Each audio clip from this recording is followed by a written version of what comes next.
ഇവിടെ ഒരു സെക്കൻഡ് സ്റ്റോയ്ക്കാർ കൊടുക്കാണ്ടെന്ന് കേട്ടു, അങ്ങനെ വന്നതാ.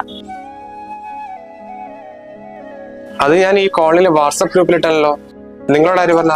അത് ഞാൻ ഇവിടുത്തെ മാധവേട്ടന്റെ വീട്ടിലാ ജോലി ചെയ്യുന്നത്, അവരാ പറഞ്ഞത്. അത് മോൻ വെറുതെ വാശി പിടിച്ച് മേടിച്ചു കൊടുത്താ. ആകെ ഒരു മാസം ഓടിച്ചുള്ളൂ. പിന്നെ കണ്ടാണ് വെറുതെ ഇട്ടിരിക്കാം. 10,000 കൊടുത്ത് വാങ്ങിയല്ലാണ്ട് നശിപ്പിക്കണ അവന്റെ ഗ്രൂപ്പിൽ ഇട്ടതാ. ആ, അതിനിപ്പോ എത്ര പൈസയാ? അന്ന് വാങ്ങിയതിന്റെ പകുതി തന്നാ മതി. 5,000 അല്ലേ? എന്തായാലും ഞാനൊരു 3 ദിവസം കഴിഞ്ഞിട്ട് വരാം. അപ്പോഴെനിക്ക് ശമ്പളം കിട്ടുള്ളൂ.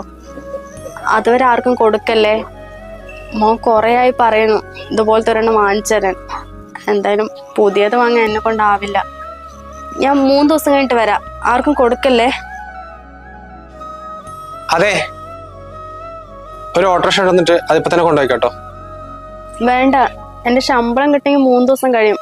അപ്പൊ ഞാൻ കൊണ്ടുപോവാ. പൈസ ഒന്നും വേണ്ട, അത് കൊണ്ടുപോയിക്കോളൂ. അയ്യോ, അത് വേണ്ട. പണ്ട് സ്കൂളിൽ പഠിക്കുമ്പോ ഞാൻ ഒരു ബാഗ് വേണം പറഞ്ഞ വാശി പിടിച്ചേ അമ്മയോട് കരഞ്ഞിട്ടുണ്ടായിരുന്നു. അന്നേരം എന്റെ അമ്മന്റെ മുഖത്ത് കണ്ട അതേ ടെൻഷനാ ഞാൻ ഇപ്പൊ നിങ്ങളുടെ മുഖത്തും കാണുന്നത്.